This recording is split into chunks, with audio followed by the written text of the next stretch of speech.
nabbi Isa alayhi salam tafanga kubanga Allah tugamba nti wama qataluhu wama salabuhu walakin shubbiha lahum.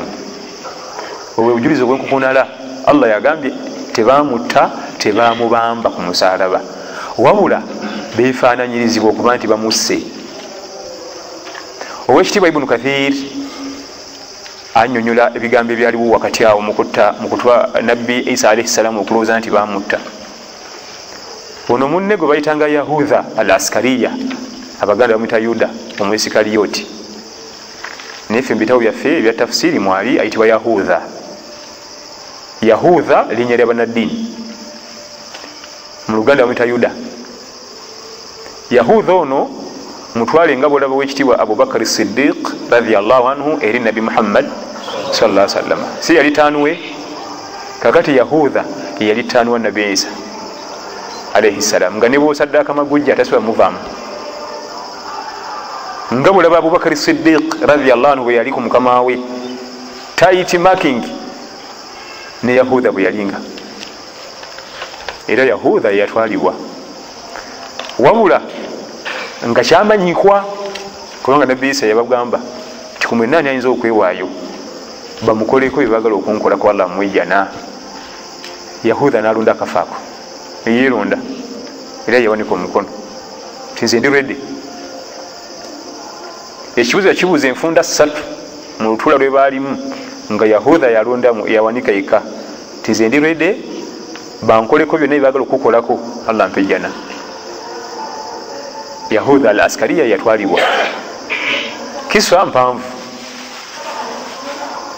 naye ekinakuwaza abasiraamu tukootinga nnyo bayibuli ku bikolagana ne Nabbi Isa, ng'ate mu Qur'ani mwali bulungi yenna, era tewaliyo nabbi ayogerwako mu bugazi mu Qur'ani nga Nabbi Isa alayhi salam, taliyo. Kubanga Nabbi Isa okumwogerako alayhi salam yatandikira ku bajjajjaabe. Imran, suratu Ali Imran, Imran oyo ye jjajja wa Nabbi Isa omusajja, ne Hanna idh qalat imra'atu Imran, mukyala wa Imran bamutanga Hanna ye jjajja wa Nabbi Isa omukyala, ne nnyina Maryam, ne sula naye omweri bakita suratu Maryam, naye kenyini yamwogerako. Naye abasiraamu tukootinga nnyo bayibuli, era osanga n'omusiraamu nga mugamba nti wai yogera mpola Bayuda bwe bali, naye no Yuda gwozanyirako wamujjana ssebo era tamulyanga mu lukwe. Ezo kukootinga ebyabali ebibiina ebyabula betwesibako ng'olina ekitabo ekituufu Qur'ani ng'otandika kukopa byabali ebibiina ebyabula. Yuda omwesikaliyooti talyangamu mukama we lukwe, kyali ku plan era gwe baatwala era gwe baakomerera, ng'ekifaananyi kya Nabbi Isa kimugenzeeko nga gwe balaba ng'oli Allah amugyewo. Waliwo riwaya 2, enjogera 2, enjogera emu egamba nti ennyumba mwe yali asula yali yakalina Nabbi Isa, nga Yuda asula wansi ng'ali ku security. Abatembwe bajja ne bamugamba nti mukama walwa nti ali waggulu ye basigende omuyite. Bwe yatuukayo nga taliiwo, ng'akasolya waliwo drill ey'amaanyi yaze nekubawo ekituli naye nga kya drill kya saako bwe kiriko n'amannyo nga kiri mu kasolya. Yuda n'alwayo nnyo nga yeebuuza ono tekinologi ekyeyayuzizza wano era naki mukama wange taliwo wano. Bali bagenda okulaba tadda ne bawalampayo, olwasamba akajji n'akyuka n'abatunuulira bw'ati nga yeekanze yenna ng'afaanana Nabbi Isa alayhi salam. Ne bakuba ne basamba ne batwala tukunoonyereza emyaka byonna ne babikuteekako oyo. Eyo riwaya weeri.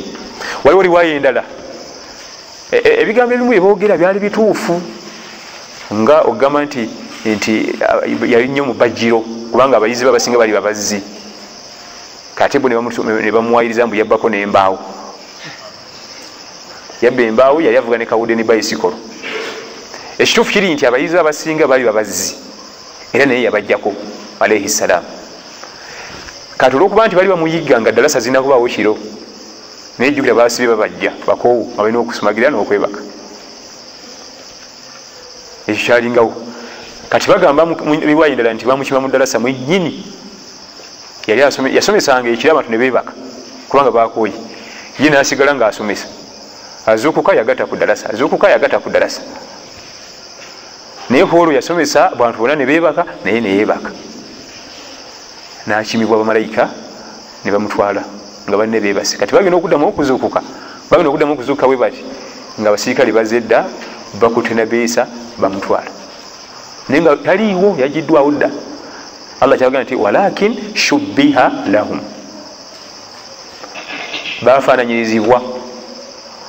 Kati eri kisa gyeggwera balaga nti bwe yamala okufa, kubanga punishment yali esingayo ebiseera ebyo, bakubamba ku musalaba tebakutta, babamba omuntu oyo gwe gusinze ku musalaba naafa oba njala oba nyonta oba musaayi amanyi yalondako kimu,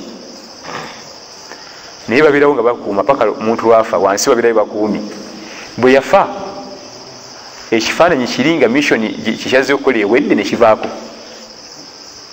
ekifaananyi kya Nabbi Isa kyamuvaako. Abajambula bali bamukuma bagenda okugyayo mayiti nga si yeyo,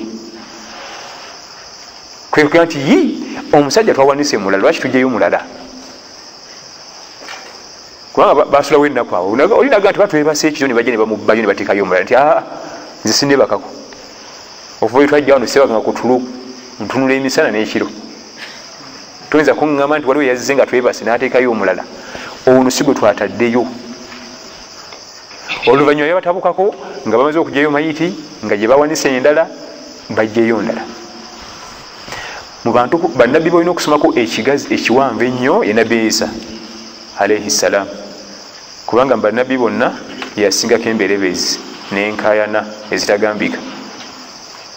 Awulidde, olina omusomako ekigazi okugazi ennyo okuva mu Quran ne hadith. Nabbi Isa tafangako. Oli yabuuza nti kakati gwe mu magezi go oyinza otya otugamba nti nakati akyali mulamu tafanga gyali alina emyaka mitwalo emeka inaki?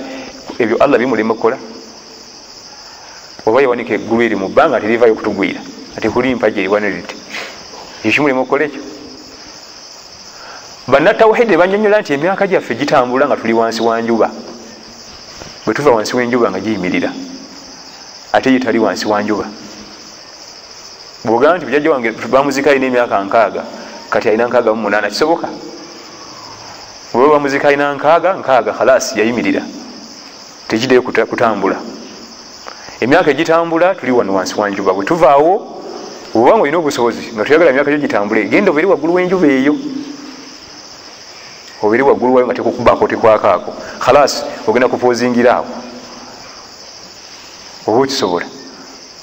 Obeetera kirira mu ttaka obeere eyo ng'enjuba tekwakaako era neyo giyimirira. Neera ebyo Allah yabikola ng'ogenda mu bifo ebyo ate olina okuba mu bulamu bulala. Otwayogerako emabega alhayatu albaruzakhiya, obulamu bukaawo, alamu larwah, ensi y'emyoyo. Oyo olina kugendayo ng'oli mu mwoyo so si mu bodde, era bw'ogenda oli mu bodde olina okukyuka nodda mu mwoyo. Nabbi Isa alayhi salamu mugazi, yitagira ddala research ennene netumusomako mu bugazi, aliko ebigambo bingi, naye ekyennaku abasiraamu abasinga bwagenda okubeera ku Nabbi Isa atayogera layini ya Bayibuli, ate nga Nabbi Isa Qur'ani emulanamya bulungi, tolina bwomwetagira n'akubula mu buzaale, mu buwangazi bwe, mu kugenda engeri gye yagendamu n'okudda kwe ne bajjajjaabe bonna mwe bati.